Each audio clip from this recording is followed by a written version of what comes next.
How's it going, everybody? This isn't really gonna be meant for any. Um, yeah, I'm just gonna use the audio. Hopefully, you hear it. Let's leave that open just in case I'm kind of freaking out. But I guess ironically, after my first one, I guess I was thinking to myself, I was thinking to myself about racism. I was thinking to myself about um media. Um,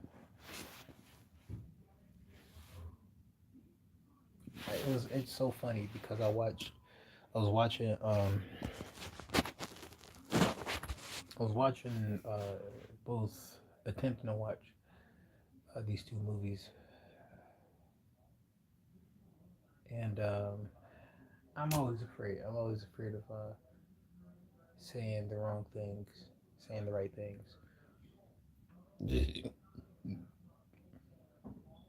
And sometimes, like I was watching, it came from I guess this existential crisis. It was kind of like just me being very tired.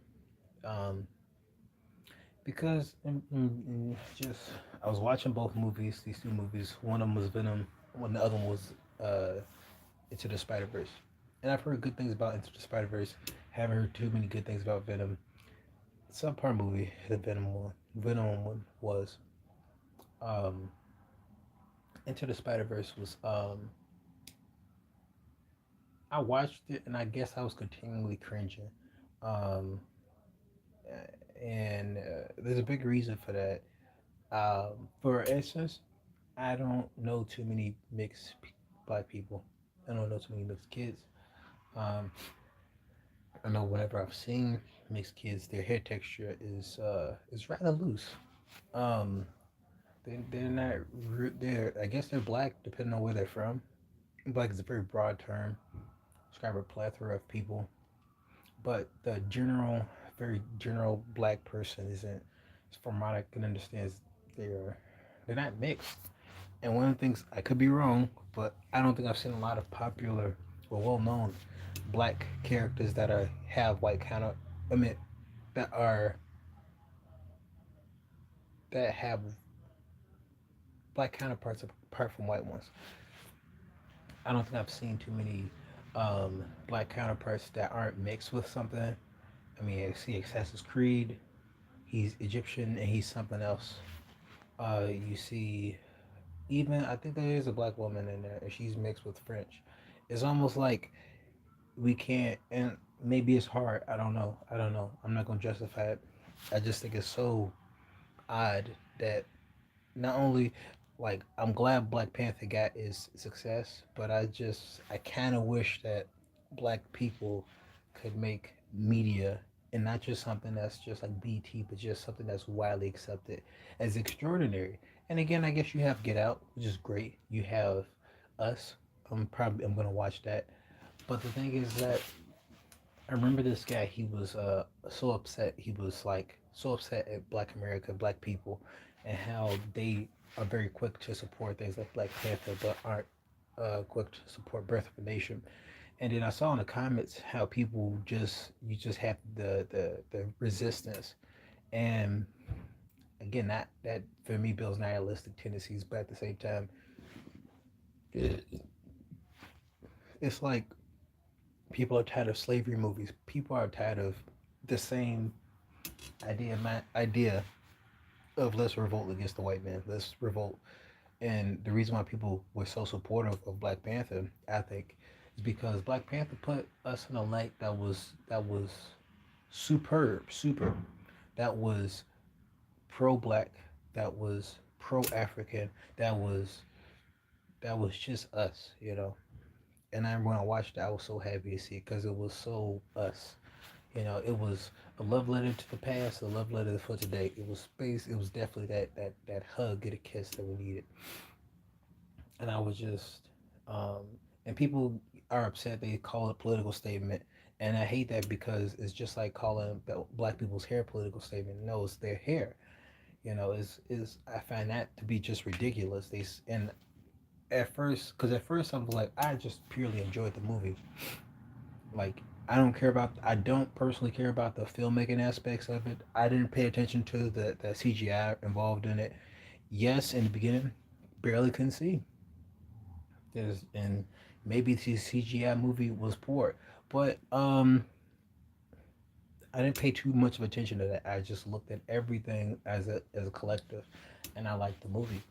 I liked it so much that I even purchased it from I believe it was Amazon or something like that. Or I can't remember. It could have been Amazon, but I purchased it because I knew it was very important culturally speaking. It wasn't a political statement. We're not about. I don't know. I'm not just gonna box it, compartmentalize an achievement like that. And they say people didn't even watch the Marvel movies. I watched the Marvel movies, and I still liked it for the cultural ties that it had. It's so strange to me because Captain America is a cultural icon just like in Black Panther. He's a political statement. Sorry if people don't believe it. He's a political statement. He was a political statement of patriotism, of fighting against communism. That's politics. That's ways of politics. Um, Black Widow, isn't she special operations, doing things under the covers, doing things off the radar of public opinion? That's political statements. Like for instance, Edward Snowden. He's smart. Um, um, Captain America: Civil War. Um, when they have super soldiers with this mind control and stuff. All these are political statements. Civil War, just like our Civil War. That's just not like X-Men. You know that all these are political statements. These are all politically charged statements. It's just you don't think about it because you're thinking this is the part of the Marvel franchise. Why isn't Black Panther? Why? Because it's apart from it is detached from the typical American um, expectations, societal standards, societal depictions of what it means to be an American, which is a white person. Let's just be honest, as a white person. So when you don't see a white face and you see a majority black face, a majority different face, you tend to tune out. I remember there's plenty of, like, for instance, Crazy Rich Asians, great movie, but you won't. I don't think I'll see too many of those that because when I saw it, I was very at first uncomfortable because it had nothing to do with me, it had nothing to do with what I was used to. But I forced myself to watch it, and it was great. Even though there was things in there that I didn't understand, I enjoyed it. And you have people like for instance, when I learned about this rapper slash actress or something like that, or comedian. Sorry, she's not actress. I don't know if she's been in other stuff, but Aquafina, that was a huge attack to me because it was like she her act her acting and perhaps persona. I don't know if that's true. I listened to some of her music and it seems like an authentic side of her. It's just her acting side, you know. And to me, it was very familiar because it seemed very culturally black, and that was something that was very comfortable for me to listen to her because it was like okay, she sounds black despite being Asian, and that's her culture. Maybe she's grew up in that stuff. I don't know. I don't know too much about Aquafina, but I still found it to be a great movie. I even saw Ali Wong. I think that's her name, Ali Wong. At first before I seen her in this movie, I seen her from a comedy special, and it was pretty funny. Is it Baby Cobra? I don't think it was that. It was another one. Oh, it was. I don't want to go to work or something like that. Like like she want to get married. She don't want to go to work. And she had a bunch of funny things. Funny things. Um, but yeah, existential crisis to me is like it's just a bout of just being tired. You are, and they say it's tied with depression, and I think that makes sense. Like life gets tough, life gets hard, life gets very exhausting to the point where you just think, do my do my decisions matter? And many times in the bout of slavery, I mean post-slavery America, I hear this from all the time. Every time I have a talk with whites about their disdain, and they'll just slip that in there casually. And for me, it's like And I think like maybe like other black people, they just don't want to make that talk. Like I don't remember a friend of mine's father was talking about it. He says, "Oh man, life was hard during the Obama era," and to me, it was just like I really didn't want to roll my eyes. I don't know nothing about that. Maybe you did have a hard time during the Obama era, apart from other eras. Maybe you did. And then he says during the Trump era, things have not been as pressured. And I'm like, maybe. I don't know. I do not know. I don't know. I'm just, and again, I keep thinking about it. Think about when Obama was trying to be bipartisan, when Obama was trying to push things through. People, he was just very like strong arms or stifled or stopped by what the Supreme not Supreme Court, the Congress. It was just like he just had no wiggle room to do anything. People just didn't like him. He wasn't the ideal American. And again, just think about it. We have a racist past half of America. Consider that Obama's character and likeness, his character. Just imagine that his character, very nice, very polite, very witty, very charming. Donald Trump's complete opposite. And again, I keep thinking about his money. His money. He supported them. If you support your banks, he can be a complete douchebag. He could be a piece of shit. He could be whatever he wants to be. He can you can choke someone out in public and then just tell people that never happened. He can do whatever you want. But as long as he's supplying you your money, he's giving you legislature, giving you tax cuts, helping you out. He can do whatever you want.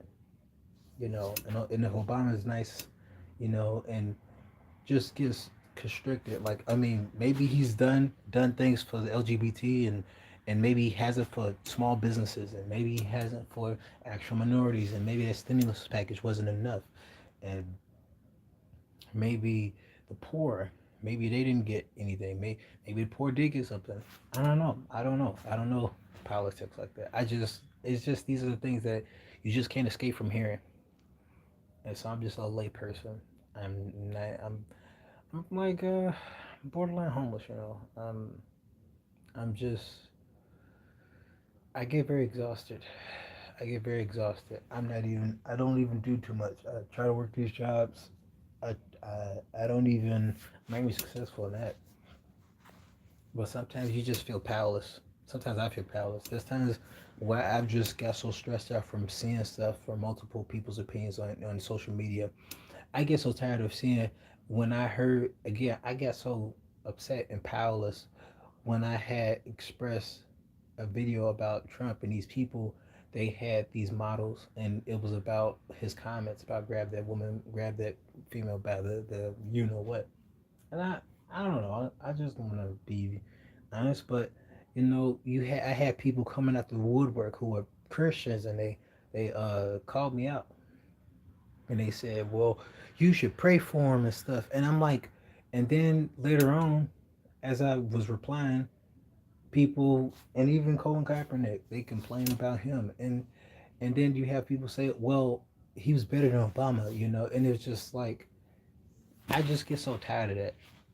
I get tired of people comparing Trump to Obama. I get tired of just this anti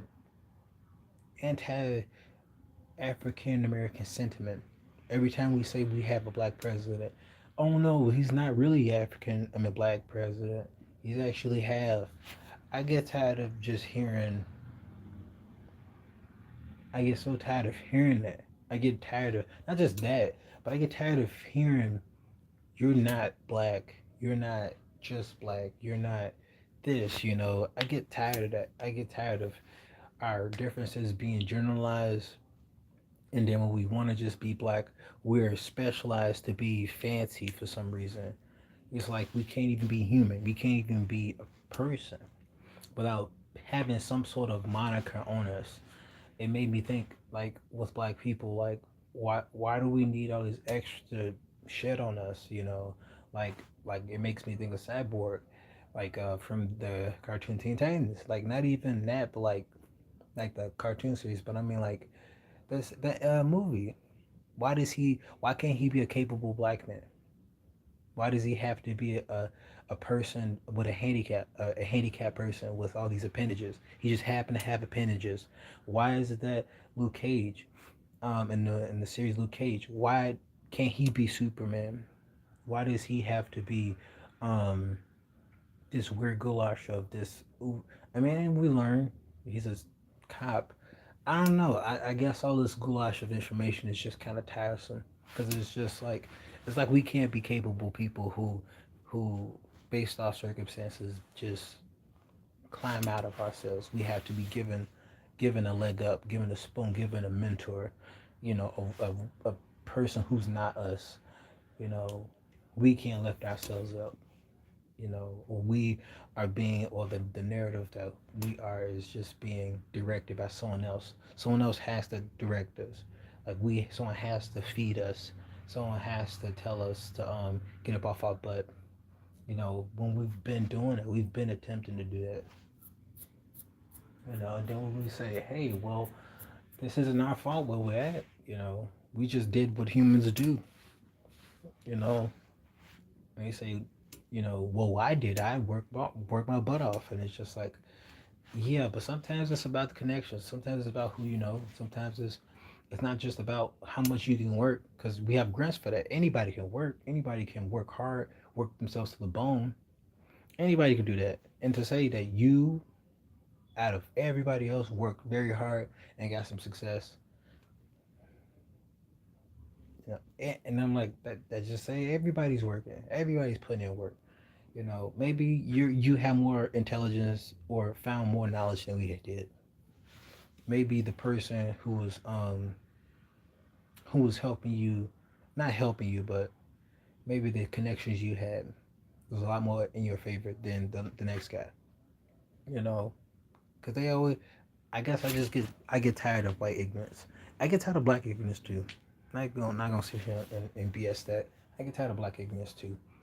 Because while we call out white ignorance, you have black people doing just things that are counterproductive, killing each other. We put each other down, but not lifting each other up. We don't teach each other about shit talking and shit posting.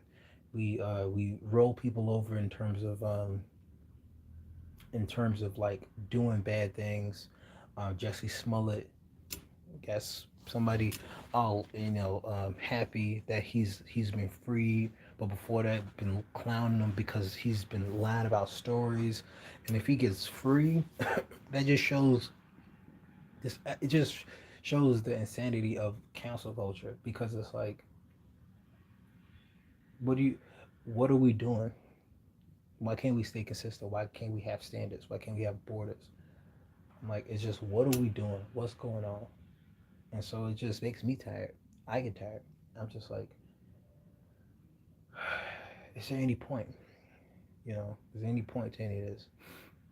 You know, when one person can, and again, I'm not out for blood or things like that. I just want someone to, if they do wrong, to be called out for it, saying you shouldn't do this. And I don't care who he is. If it's Trump and he claims he's Christian, have that church bash him up, and or at least throw him out the church, disown him. But even then, that can't happen because he's a full-blooded American who was once an immigrant. Trump, right? Wasn't his name with a D? Trump, Sir Trump, full-blooded American or immigrant American or something like that, which is kind of odd because he's trying to tell people that he's not American, but he was. He's descended of immigrants, and then he got his wife to be in to get some citizenship, and his wife's parents, which is rather ironic because they have this issue about immigration, but it's like you just got your wife's parents who are immigrants in here. I don't understand that. That's hypocrisy. That's hypocritical to me. It's just stuff that I hear that it's just like racism, man. I get so feeling. I get this feeling of hopelessness when I hear about stuff, privileges. And you say, well, white privilege don't exist. I work my butt off, work my ass off. And I'm like, you assume the other people aren't working their ass off. You assume that people aren't trying to get opportunities just as you are. I think it's very arrogant to say that, well, I work hard, I work very hard. And I'm like, okay, so consider that if you work hard and you try to have opportunities, is there any way you could be denied? And if somebody else who looks different from you looks like he could be socially inept, socially, not really socially inept, but just socially unfavorable, socially undesirable, you know, just think about that. Because money and services are in the hands of individuals, and people aren't computers. They're not automated. They're not just computers with um, unbiased programming. We're very biased human beings. So I'm like, and if we like familiar things, and those similar things I kind of consider trustworthy, why not support your own? Why not? Same thing could have been in South Africa, post apartheid. They're damaging people who are white because of that. They place some blame on them without any context. You know, when kings, their own kings, their ancestors and kings, have gave up. I mean, it's like they didn't even have a sermon, right? They broke them down. They're the one who gave up their own slaves. They're the one who allowed the Europeans to come in and to be persuaded, right?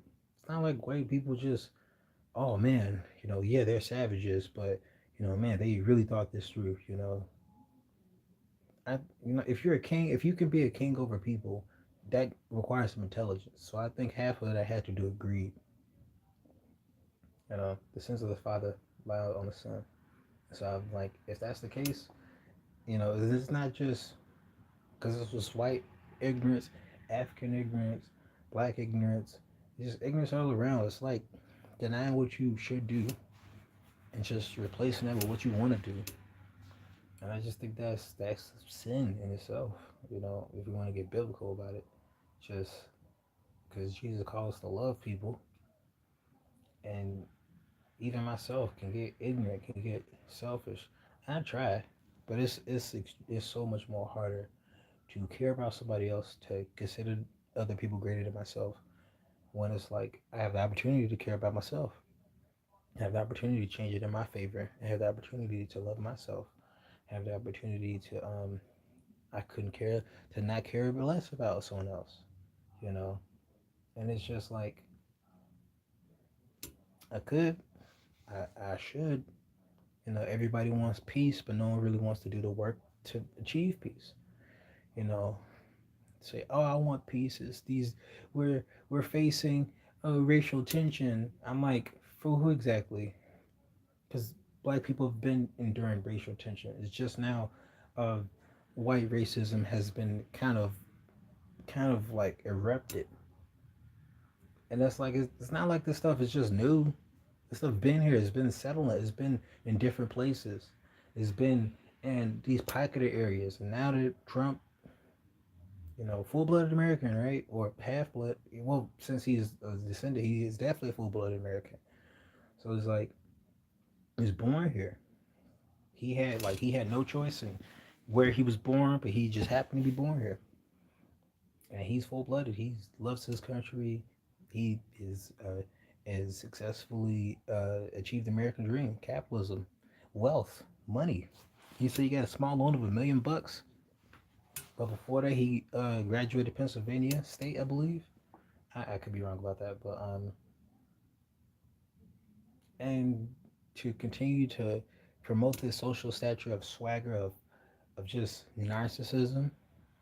And they also say narcissism is great for business because you have to be cutthroat. You have to not care about the other individuals and try to get everything you can for yourself.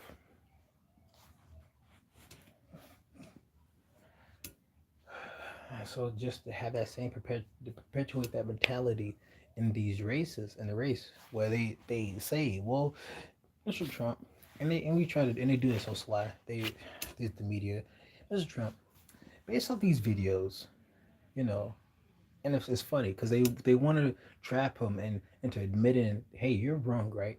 You know, we were so sly. We were trying to be excellent journalists, and we just saw this, and it seemed kind of weird. You know, presenting the facts or even the accusations or even the videotapes or whatever audio tracks, and it's just, well, yeah, we actually presented this to you. Isn't this kind of odd? Do you have anything to say? Is this obvious? And they just want him to say, yeah, I actually did it. And then everybody who for some reason seems to be dumb sheep just say, oh wow, Trump is actually doing this. Trump is sexist, or Trump is, because he finally admitted it. I'm like, no, look at what he's been doing. Look, and just say and judge it by your character. Don't sit here and have him admit it, because if he's a narcissist, as I suspect he is, or just by his character, his actions, and I don't care who he's funding. People fund people for their own purposes. Apart from you getting yours by a service you've provided or whatever tax loophole you've made, I'm like, if you are able to get it for yourself, you're gonna or if you perform an action that ties back to you in a selfish sense, of course, why not? So if the media like to spin things and play around with it, and again, it's kind of interesting because evil begets evil, and if things have been evil, it's like a greater evil, a greater nuisance, a greater bout of nonsense kind of just brings everything to light. So in a sense, Trump is great because he in his character and his nature and his self being has promoted, have perpetuated this erupting thought, or rather has revealed the nature of just America itself. You know, we're sly, we're sneaky, we're slippery and quite disgusting. I love our benefits, but it's like, how do we get them? Going to wars and stuff. Disagreeing with things, and we say we get upset because we like, oh well, our men died and stuff like that, and I'm like, that sucks. Yes, people died, but on what basis? You know, taught to be, we're taught um, to be patriotic, and I really question, what's our country doing? What are these people doing? You know, who are our country making deals with? You know, I and again, I've already perpetuated this mentality that, like, are we do we care? And not just do we care, but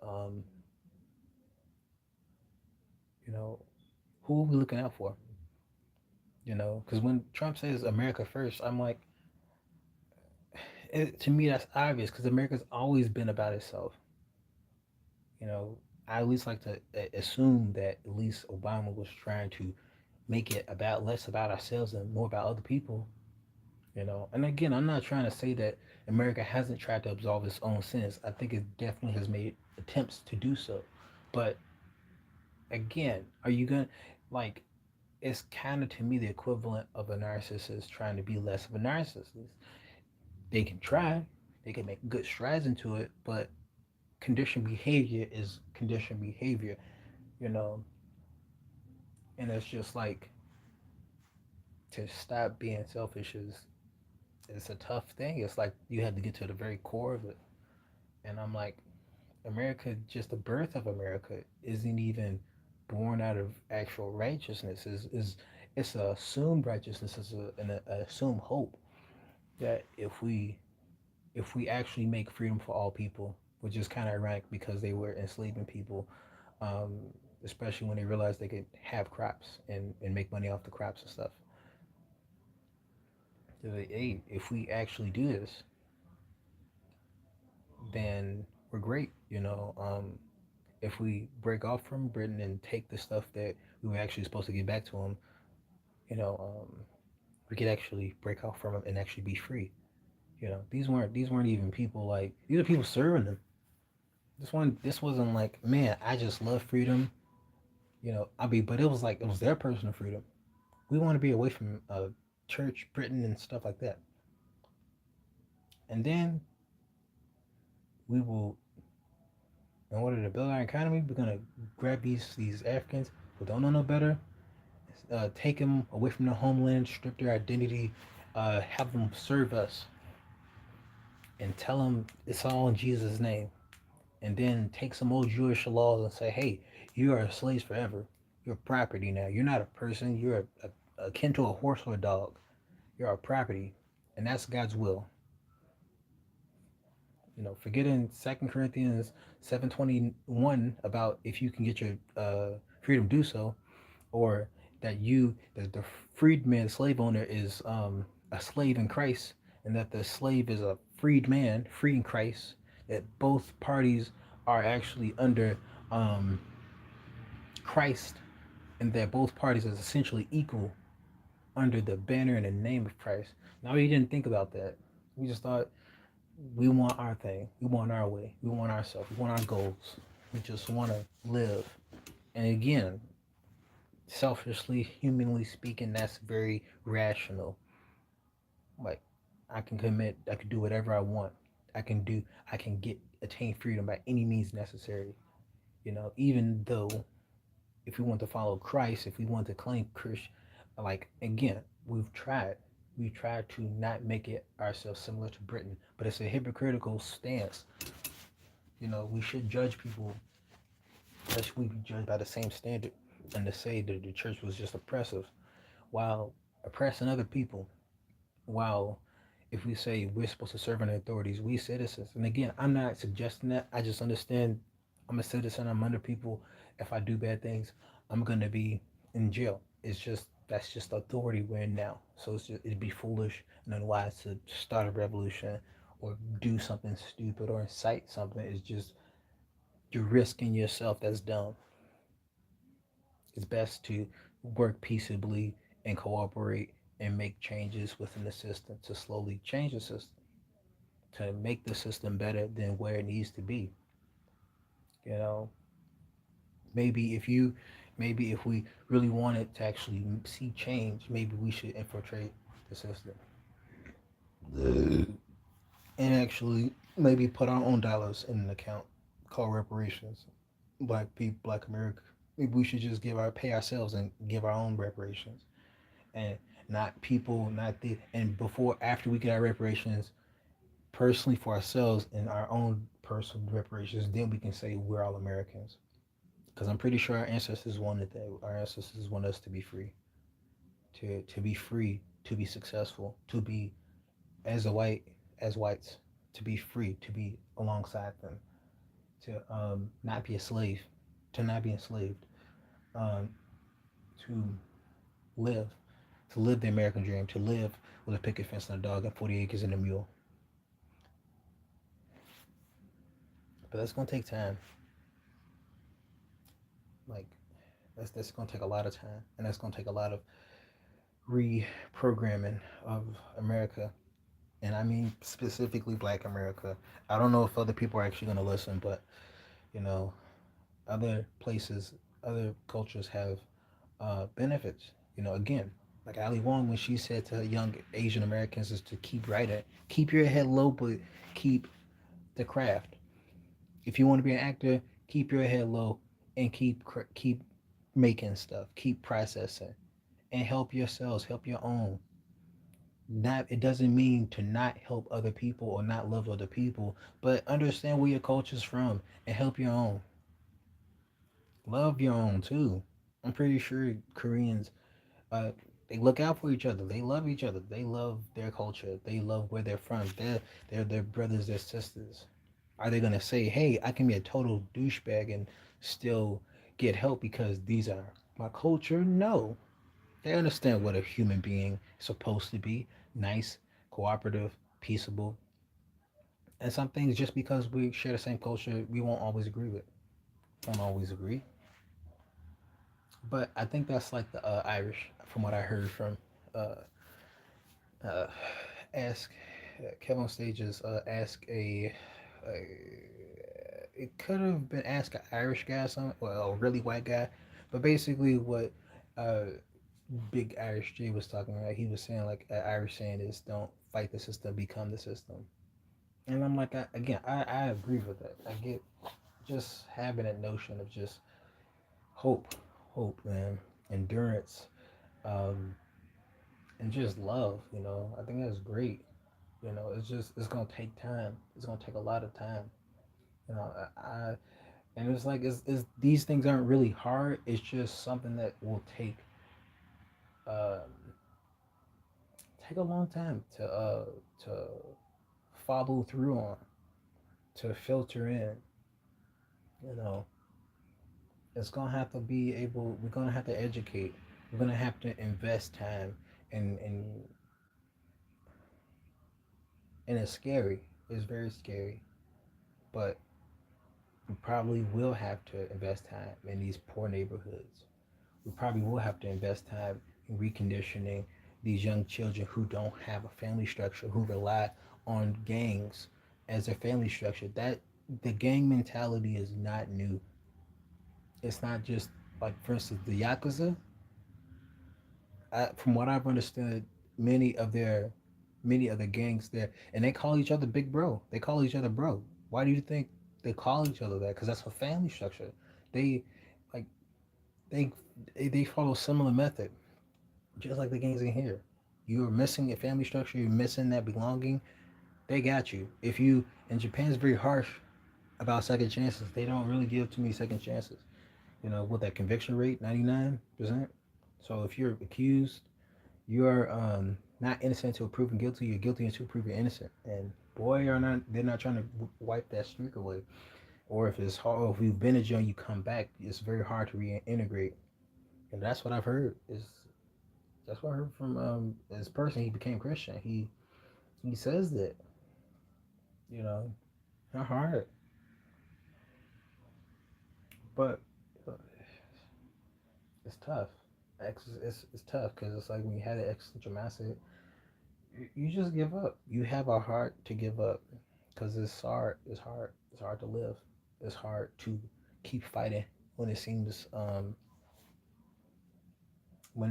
pretty darn worthless, pretty useless to get up, pretty useless to do anything to fight. But I think it's possible. It's going to take sacrifice, time, peace, patience, kindness, gentleness, self control, all these things that the Bible promotes. And I know people say, "Oh, here's we go religion," but for me, it's not even what I've heard. It's what I'm practicing currently. Just trying to practice more loving people, to love them past their faults, to love them, to try to persevere in that love. And it's hard. It's darn near hard, whether you are trusting the Holy Spirit to do it to get you that motivation to stay through, or you're trusting yourself, it's just hard either way. It's hard to love. It's a hard kind of love to pressure through people's insecurities, imperfections, infractions, and it's just hard to press on. When somebody gets offensive, like, who wants to be hurt? You know, who wants to be hurt? Nobody wants to be hurt. Nobody want to feel the sting of somebody's whip or beating or impressions on you. Nobody want to feel that. It's the reason why we're so divided now, because no one wants to hear, oh, well, you had societal privileges that I just don't. And that's just a majority versus minority. You know, or you have people who run businesses who would prefer you over me, even though we both are capable and both can fight and do things. You know, you just look far more familiar to the masses than I do, and you would prefer than to the masses than I do. Or if we watch movies, if I'm in there, just being an extra guy, or if I have a, inclusion in there, and my skin is different, and I talk different, they're gonna say it's diversity rather than just a poor story right. And they say, well, and they may say, oh well, no, it's just diversity, just identity politics and stuff like that. And it's just like, no, the standard. What you are just saying, you just don't like the standard of an all-white cast being changed. You may not admit it, you may not even believe it, but it's like if we have friends and they've had black people in there before. If you watch In Living Color, and again, it's not even the fact that it's bad; it's the fact that it's culturally different. If you had people in friends and you watched it, and there was a black guy in there, and he culturally speaking was different from the rest of the crew, or and they for some reason like was okay with that, maybe that's a poor integration. But it's a strange dynamic integration is, but it's possible. It's just jarring to a mass appeal to advertise that mass appeal. It's not the fact that diversity is bad. It's not even the fact that diversity is even possible. It's the fact that people cannot idealize diversity because a diversity in itself is a tough deal. It's something that requires intelligence and humility, and that's just not funny. Sorry, this is a serious thing. It's not marketable to ham fist things in there and to say, haha, we're all having fun. You know, we're different, but we're having fun. We all kind of talk the same, act the same, had the same wit. And it's just like, that's not true. Unless you guys grew up in the same place, same area, same culture, that's not true. And it's just, I just wish, just like Good Times, that they just filter through some actual authentic black people who live in a black place. Not black people who live in their place, live in their culture. And I wish there were people who are passionate about their own culture, to assist in the media making. So that if you want to draw a black character, just don't just get Tyrone or I don't know, Mr. Brown who draws all black characters. Diversify. Get a freelance artist or something like that. Get somebody who's ambitious, who wants to, who care about black culture, but also care about the craft. That's another thing. Have people who are passionate about the actual technique, the actual um, specialty. Who's a specialist of animation or something like that, or story rights and stuff like that. It sucks we had to get here. And again, I'm not saying Jordan Peele's argument is bad. I don't think it's bad. We had to get to this point where people were saying I forcibly don't want a white person to be in as a lead or in my. I don't know if he said in his stories, but essentially it's just like this racial theme of just white people who are dubbed the everyman, but is is not just fallacious. Is tiring. It's tiring to people who actually want to see themselves in the media and those who say, "I didn't see white person. I saw everyman." I'm like, well, that's the privilege, because people don't assume that. Like people who look like them will assume that at first, but if you continuously see a stream of content that looks not like you, you're gonna say, "Where's that person who looked like me?" But if you've never had that, you don't have a reason to question it. I guess that's it. I'm just kidding. That's yeah.